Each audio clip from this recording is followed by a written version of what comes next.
Ny metodo final an-dranomasina ny alarobia desambra 2020 amin'ny ora maraina hatramin'ny alakamisy 2 desambra 2020 amin'ny ora maraina. Ho an'ny morontsiraka atsinanana Cap-d'Ambre hatrany Capest. Andrahoana amin'ny tsitokotoko avy atsimo na atsimo atsinanana ny rivotra ka ho 7 hatramin'ny 20 km isan'ora ary hatrafito amin'ny 30 km isan'ora ny avaratro Vohimary.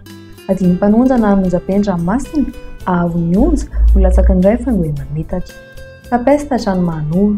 Andrahoana amin'ny tsitokotoko avy atsinanana amin'ny ankapobeny tokony rivotra ka ho 7 hatramin'ny 7 km isan'ora. Adiny mpanonja na hamonjam-peny ranomasina ahavon'ny onja ho latsaky ny 2.9 metatra. Mahanoro hatrany Taolagnaro.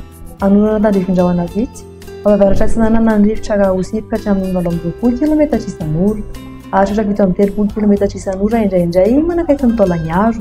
Adiny mpanonja na hamonjam-peny ranomasina ahavon'ny onja ho latsaky ny 2.9 metatra. Taolagnaro hatrany Cap Sainte-Marie. Ibalika ny Masoandro.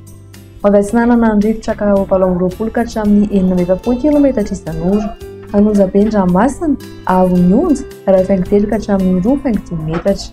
Ho an'ny morontsiraka andrefana Cap Sainte-Marie hatrany Cap Saint-Vincent. Ibalika ny Masoandro.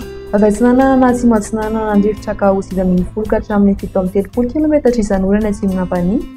Iovaova ny ankafa ka ho 7 ka hatramin'ny 7 km isan'ora. Adiny mpanonja na hamonjam-peny ranomasina ahavon'ny onja 1 ka hatramin'ny 2.5 metatra ary 2.5 metatra manakaiky ny tendrony atsimo. Cap Saint-Vincent hatrany Cap Saint-André. Andrahoana amin'ny tsitokotoko avy atsimo andrefana amin'ny ankapobeny tokony rivotra ka ho 7 ka hatramin'ny 18 km isan'ora. Adiny mpanonja ny ranomasina ahavon'ny onja latsaky ny 2 metatra. Cap Saint-André hatrany Analalava. Andrahoana amin'ny tsitokotoko mety arahana olona tandrifin-drahona vitsy indrindra amin'ny farany 10 taona. Avy avaratra amin'ny fitsokony rivotra ny maraina ka ho 6 km isan'ora. Avy andrefana ka ho 7 ka hatramin'ny 18 km isan'ora ny tolakandro. Hotonona adiny mpanonja ny ranomasina ahavon'ny onja latsaky ny 2 metatra. Analalava hatrany Cap-d'Ambre. Andrahoana amin'ny tsitokotoko mety arahana olona tandrifin-drahona vitsy any atsimon'ny Nosy. Avy atsinanana ny rivotra ka ho 20 ka hatramin'ny 19 km isan'ora manakaiky ny tendrony-paratra. Iovaova ny anankafa ny maraina ka ho 7 ka hatramin'ny 7 km isan'ora ary io avy atsimo andrefana ka ho 7 ka hatramin'ny 18 km isan'ora ny tolakandro.